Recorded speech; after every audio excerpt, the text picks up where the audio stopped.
Bernie Sanders, his big thing was always bringing single-payer health care to our country of 340 million. But when liberal, tie-dyed Vermont tried to do it for a population of 626,000, it collapsed like that poor in the Oval Office last week.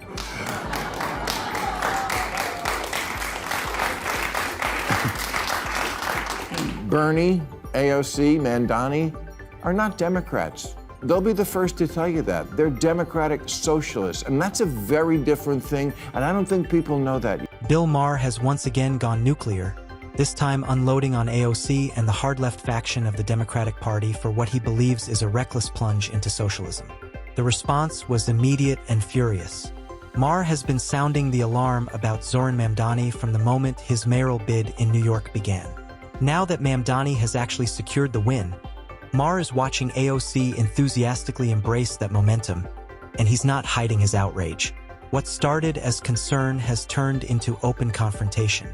This clash is building fast, and it's about to get explosive. If anybody is skeptical, I would say get to know him. And once you get into a room with him, kick the tires yourself and make your own assessment instead of just kind of making assessments from what you may see on television. Something that I share, that I feel like I share with Zohran, is that the way sometimes people are painted in media doesn't always align with who we really are as individuals. And so I think that when people get to know him as a person, when people get to know us as real people. OC hasn't stayed quiet.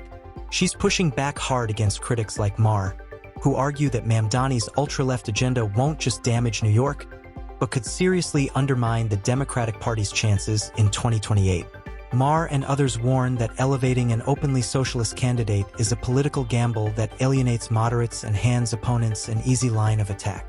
AOC counters by insisting people should take time to understand who Mamdani really is before rushing to judgment. The irony hasn't gone unnoticed.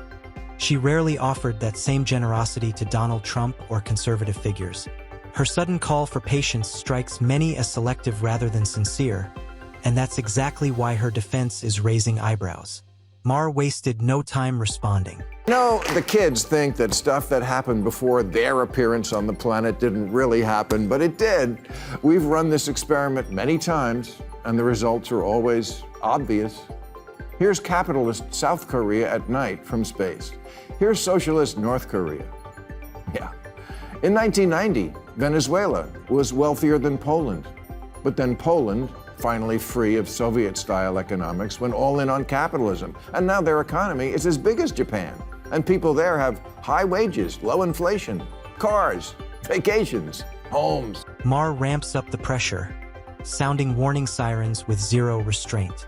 He argues that Democrats are practically inviting electoral disaster by tying their future to Mamdani's proudly socialist platform.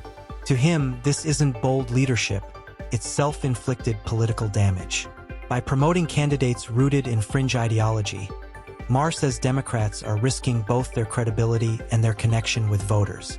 Instead of expanding their coalition, he believes they're narrowing it, pushing away independents and moderates who want practical solutions rather than ideological crusades.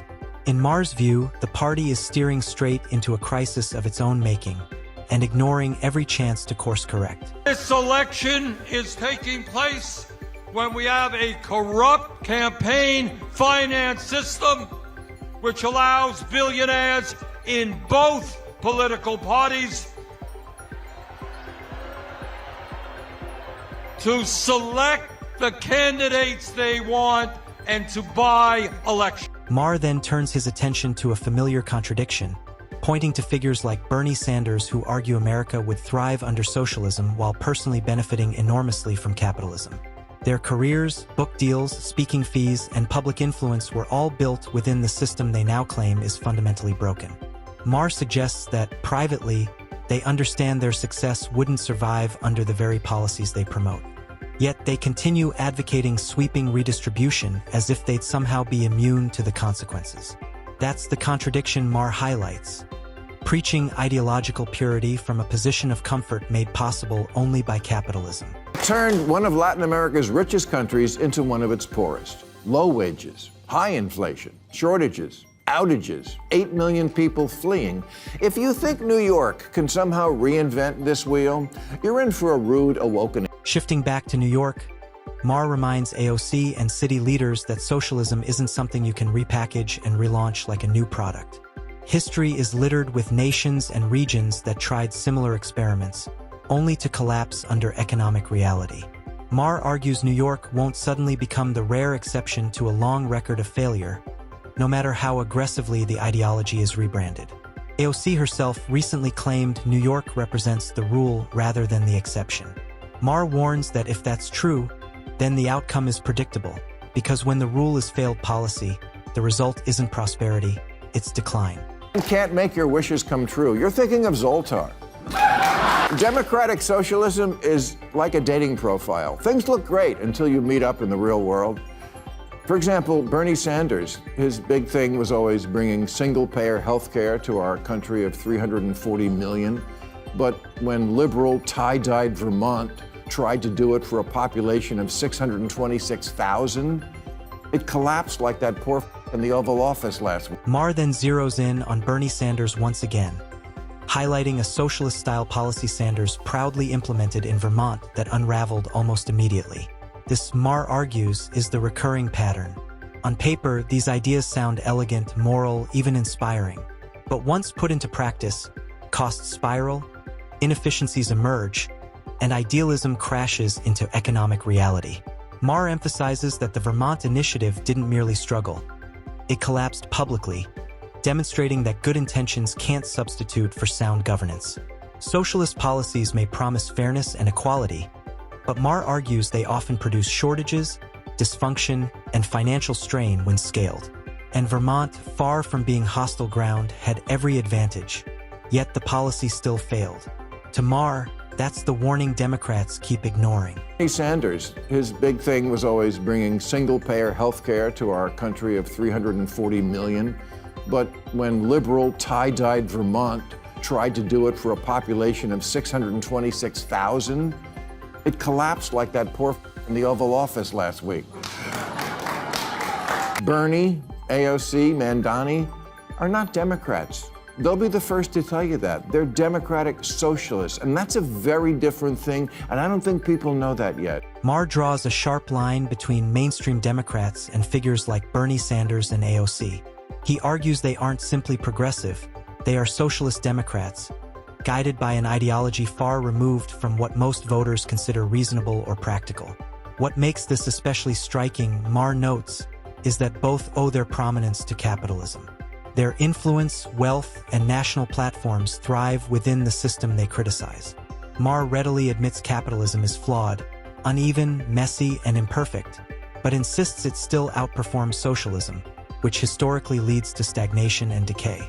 Capitalism, he argues, enables innovation, opportunity, and upward mobility, benefits that rarely survive under socialist systems.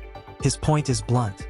Criticize capitalism if you want, but don't pretend socialism is superior when your own success proves otherwise. Mamdani seems like a nice guy, and I congratulate him on an extraordinary political achievement. But before the whole left side of the country catches socialism fever, let's listen to the other big winner in last Tuesday's election, Virginia Governor-elect Abigail Spanberger, who, before the 24 election, said things like, "If the party didn't shift to the center, we will get torn apart. And we need to never use the word socialist or socialism ever again." Well, she was right, but they didn't listen. Typical, am I right, ladies? Warnings from figures like Abigail Spanberger were ignored, and now the Democratic Party appears to be accelerating toward openly socialist policies. Maher sees unsettling parallels between this shift and the rise of wokeness, rigid, loud, and driven by activist fringes rather than the party's base. This push isn't coming from moderates or everyday Democrats, but from a small, hypervocal group convinced ideological purity matters more than winning elections. What troubles Maher most is the silence from party leadership. That silence, he argues, isn't neutrality, it's quiet approval. By refusing to confront extremism within their ranks, Democrats are allowing fringe voices to define the party's future. Spanberger recognized this trajectory early and tried to steer the party back toward practicality. but her warnings went unheeded. At least the party has a clear choice here, very clear. One wing is saying don't ever use the word socialist again, and one is saying, I am a democratic socialist. Clear, huh? So how do we decide who's right? Well, it turns out we don't really have to flip a coin. We have the evidence. In 2024, 13 Democrats won. In districts, Trump also won. All moderates. This isn't rocket science. All the left-leaning think tanks have done autopsies on 2024, and they all came up with the same message: move to the center. Even the New York Times. Maher has said it before and continues to repeat it. The Democratic Party needs to move back toward the center and abandon the woke theatrics that have dragged it into political quicksand. These weren't small mistakes. They played a major role in recent electoral losses. Voters felt disconnected from a party more focused on symbolism than solutions. Instead of recalibrating, Democrats doubled down, drifting even further left and embracing socialist policies that alienate moderates and independents. Maher argues this reveals a party more attentive to online activists than real-world voters. If Democrats want to rebuild trust, they must recognize that Americans aren't demanding fringe ideology.